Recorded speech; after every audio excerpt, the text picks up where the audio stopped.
नमस्कार। भारतीय न्याय संहिता के तहत हिट एंड रन मामले में जेल की सजा में बढ़ोतरी को लेकर के देश भर में ड्राइवरों ने विरोध प्रदर्शन किया है।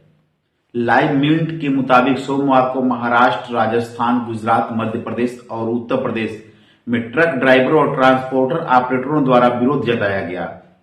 ज्ञात हो कि नए कानून ऐसे मामलों में दुर्घटनाग्रस्त से भागने और घटना की रिपोर्ट न करने पर 10 साल तक की सजा और 7 लाख रुपए का जुर्माना प्रावधान करता है।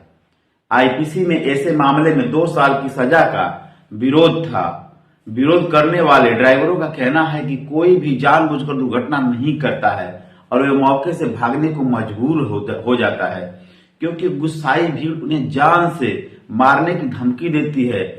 प्रदर्शनकारियों ने कहा कि नए प्रावधान ड्राइवरों को हतोत्साहित करेगा और इन्हें अपनी नौकरी को लेकर डर में डाल देंगे। उनका कहना है कि किसी दुर्घटना के बहुत सारे कारण शामिल होते हैं और उनमें से कुछ ड्राइवर के नियंत्रण से परे होते हैं। अगर कोहरे आदि के चलते दृश्यता की कारण कोई एक्सीडेंट होता है तो ड्राइवरों को बिना किसी गलती के जेल में सड़ना पड़ेगा। All India motor transporter Congress भी इस नए कानून के विरोध में है। इसका कहना है कि कानूनों के संदर्भ में हितधारकों से परामर्श नहीं लिया गया है। केंद्रीय गृह मंत्रालय ने कनाडा में खालिस्तानी संगठनों के साथ भारत विरोधी गतिविधियों में शामिल गैंगस्टर लॉरेंस बिश्नोई के सहयोगी सतविंदर सिंह उर्फ गोल्डी बरार को यूएपीए के तहत आतंकवादी घोषित किया गया। हिंदुस्तान टाइम्स के अनुसार बरार के खिलाफ इंटरपोल रेड नोटिस जारी किया है और वो कनाडा के ब्रम्पटन शहर में रहता है और बिश्नोई गिरोह की गतिविधियों को संभालता है। गृह मंत्रालय का कहना है कि वह खालिस्तानी संगठन बब्बर खालसा इंटरनेशनल BKI से जुड़ा है। पंजाब के फरीदकोट का रहने वाला बरार 2017 में छात्र वीजा पर कनाडा गया था। गोल्डी बरार ने लॉरेंस बिश्नोई गिरोह की तरफ से 29 मई 2022 को पंजाबी गायक सिद्धू मूसेवाला पर हमले की जिम्मेदारी भी ली थी। बरार कनाडा के 25 मोस्ट वांटेड लोगों की सूची में शामिल है। बरार कथित तौर पर पंजाब में चलाए जा रहे एक जबरन वसूली रैकेट में भी शामिल है और माना जाता है कि युवा कांग्रेस नेता गुरलाल पहलवान की हत्या में भी उसी का हाथ है। जम्मू कश्मीर ने अंतरिम जमानत पर रिहा किए गए एक संदिग्ध आतंकवादी के पैर में ट्रैकिंग करने वाली डिवाइस GPS लगाई और टाइम्स ऑफ इंडिया के अनुसार जम्मू कश्मीर पुलिस का कहना है कि ऐसे अंतरिम जमानत पर बाहर आतंकी मामले के एक संदिग्ध की गतिविधियों पर नजर रखने के लिए किया गया है। इस तरह के डिवाइस के इस्तेमाल का यह दूसरा हालिया उदाहरण है।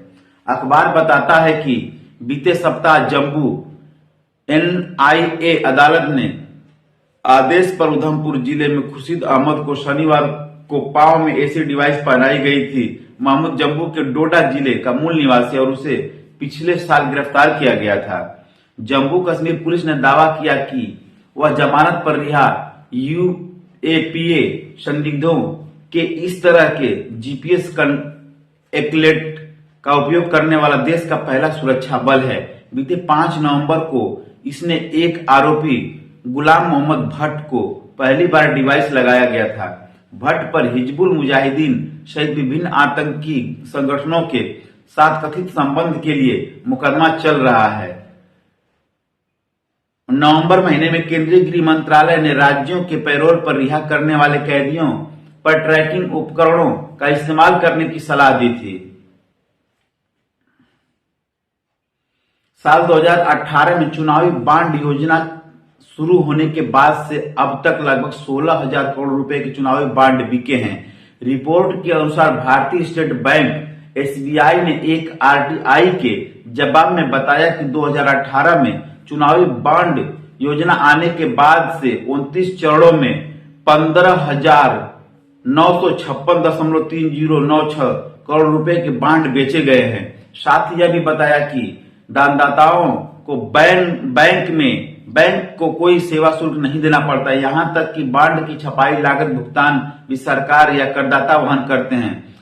आरटीआई में अभी पता चला है कि बेचे गए कुल बांड में से 23.8876 करोड़ रुपए के 194 बांड भुनाए नहीं गए हैं और अंततः प्रधानमंत्री राष्ट्रीय राहत कोष में ट्रांसफर हो गए। अप्रैल 2017 से मार्च 2022 के बीच पीएमएनएल को 2065 करोड़ रुपए प्राप्त हुए हैं। दिल्ली हाईकोर्ट ने कहा कि अदालतों को नाबालिगों से जुड़े यौन अपराध के मामले में मशीनी तरह से नहीं निपटाना जाना चाहिए। टाइम्स ऑफ इंडिया के मुताबिक जस्टिस स्वर्णकांत शर्मा ने यह टिप्पणी ट्रायल कोर्ट द्वारा सामूहिक बलात्कार की कथित घटना की तारीख के संबंध में पीड़ित नाबालिग लड़की के बयान में विसंगतियों के आधार पर आरोपी के सीसीटीवी फुटेज और कॉल डेटा रिकॉर्ड को संरक्षित करने की पीड़िता की याचिका को खारिज करने के आदेश पर की, जिसे पीड़िता ने चुनौती दी थी। हाई कोर्ट ने ट्रायल कोर्ट के आदेश को खारिज करते हुए कहा कि नाबालिगों से जुड़े यौन अपराध के मामले में एफआईआर महज छपा हुआ कागज नहीं है, बल्कि उसका आघात बहुत बड़ा है। पीड़ित द्वारा भुगते गए ऐसे तनावपूर्ण और जीवन बदल देने वाले अनुभव को अदालतों द्वारा मशीनी तरीके से नहीं निपटाया जाना चाहिए।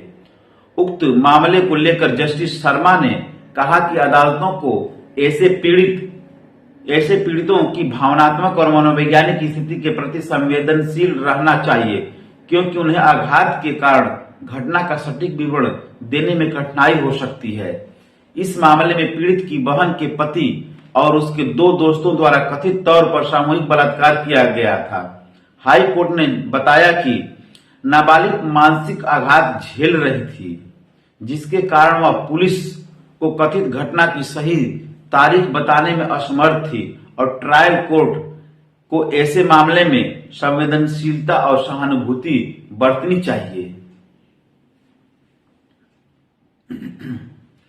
उत्तर प्रदेश के बागपत जिले में छेड़छाड़ का विरोध करने पर दलित महिला को तेल की गर्म कड़ाही में धकेलने की घटना सामने आई है। इंडियन एक्सप्रेस के अनुसार बीते 27 दिसंबर को एक तेल मिल के मालिक और उसके 2 सहयोगियों ने एक महिला का यौन उत्पीड़न करने की कोशिश की थी।